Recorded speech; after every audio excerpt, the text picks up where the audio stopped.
And my crypto here, I hope we're all having a wonderful day. Remember, I'm not a financial advisor and none of this is financial advice, and none of the information provided in this video should ever be seen or taken as a signal to buy or to sell. Please hit that subscribe button, drop me a comment, you'll be doing me a massive favor. But first and foremost, we look at the crypto bubbles, and as we can see, we've dropped 2 ranks to 70, market cap of $1.55 billion, with a quant price of $128, 24-hour volume $29 million, currently down 0.4% in the hour, down 3.7% in the day, and down 9% in the last week. Now, I'm hearing lots of people say, oh, quant is going to fall out of the top 100 rankings. Well, this was the case in 2021, and then what did we see? An absolute run. So I'm not really that bothered, to be quite honest. The market is looking rather drab today. But we plow on, and we see this yesterday, a new wallet alert, another wallet for me to follow. Large transaction from CB to private wallet of 3,158 quant, worth $418,000. So again, another wallet to the growing list that I've got. We also see this, further quant added to this wallet. Text from CB to private wallet of 1,311 quant, which was $174,000. This wallet now holds 7,667 quant, total value now of $1 million. You've got to remember, a lot of these wallets that I follow do not hold any ETH either, so they're not looking to send these out. So we move on. This from Confidential, absolutely spot on. Everybody jumping on the RWA bandwagon. Quant was created on the fundamentals of real-world assets, regulated, semi-decentralized, internet scale, and secure. First, they were mocked by crypto bros and experts. It's not permissionless, open source, and anonymous. Now they're implementing the foundations of RWAs, the blockchain economy, which is tokenized fiat. Tokenization of assets cannot happen on a T+2 settlement infrastructure limited by opening hours, speed, counterparty risk, and liquidity. How long until institutional tokens become the narrative? And as we know from this article that he's quoting, Blockchain in 2024, the year of institutional adoption, as quoted by Gilbert Verdian. Centrally issued tokens, not crypto assets. Bridging is no longer purely technical. It's now also legal and regulated. A token transfer on chain is not enough to legally transfer ownership of real estate, bonds, securities, etc. It's regulated because technical glitch affects millions, if not billions, of people's everyday lives. Stock exchanges don't malfunction as often as crypto exchanges, if ever at all. This requires for a different technical approach, the SATP approach, and we know all about SATP, the Secure Asset Transfer Protocol. Will we see that go ahead this year? Well, we'll have to wait and see.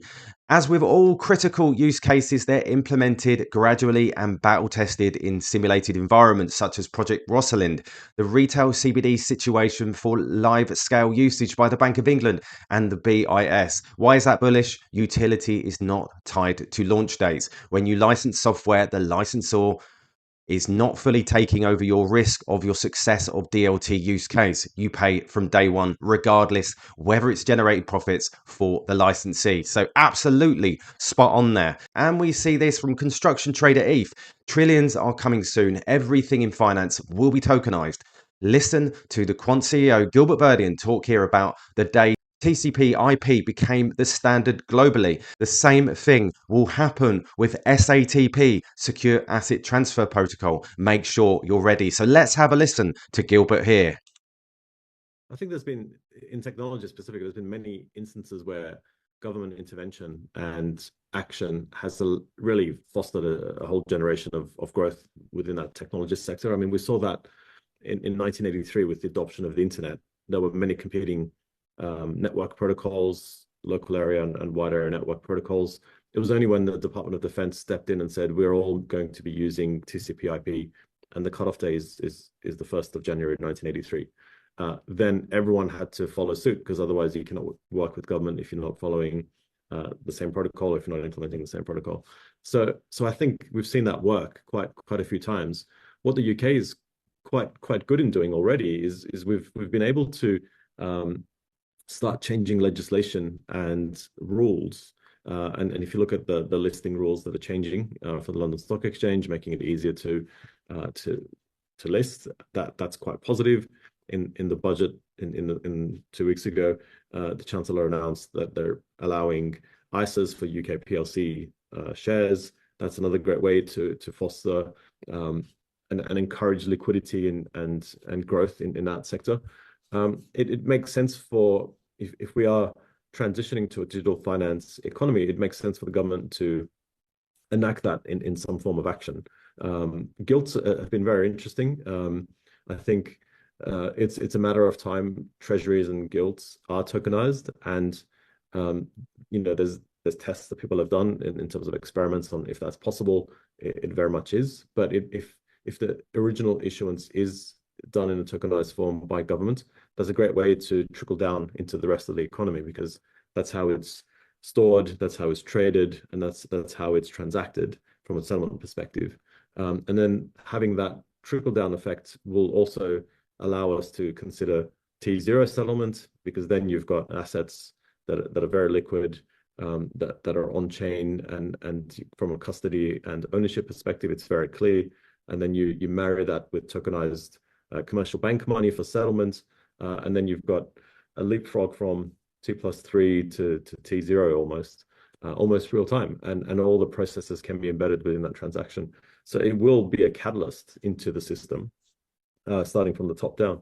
So it's yet to be seen. I think there's enormous opportunity to look at the capital markets in a new way, and if there's a top-down action that can trickle into the rest of the market, it should be considered. Wow, and he said that right there. You cannot work with government if you're not following the same protocol. He also mentioned it's only a matter of time.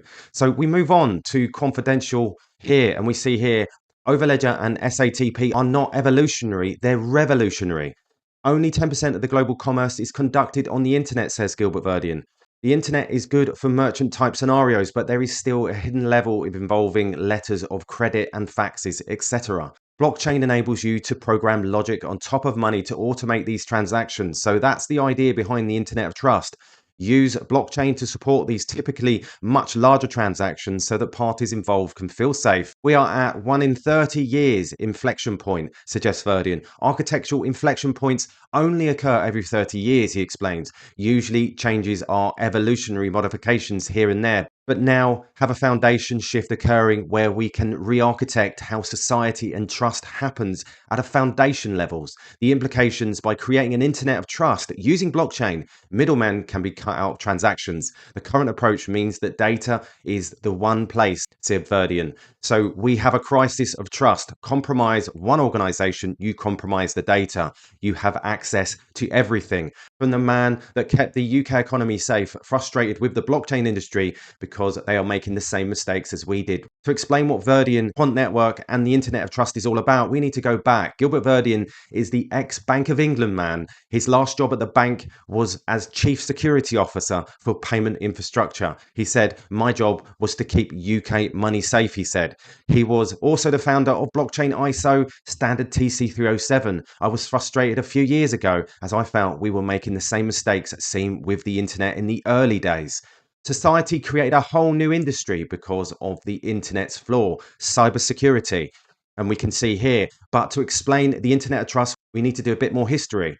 When the internet was created in 1950s, no one knew how it would evolve, so security controls were lacking. Spam is a good example. Spam emerged as there was no authentication system when sending email, suggests Verdian. Spam did in fact begin way back in 1978. Verdian picks the story up in 1992 to 93 when a law firm realized it could send an email to lots of people. As a result of this disparate way that the internet evolved, we ended up with lots of band-aid fixes of security controls, network controls, and identity authorization to solve lack of controls. At the moment, data is held in centralized databases such as data center, but if the company controlling the data is compromised with, say, a simple phishing attack, you have a problem. You only need one person to click on a link, then the whole data is compromised. Then this leads to lateral movement, and now we are seeing data breaches once a week. We're becoming desensitized to it. Blockchain allows you to reduce that risk as you are taking a massive amount of data by putting it on blockchain.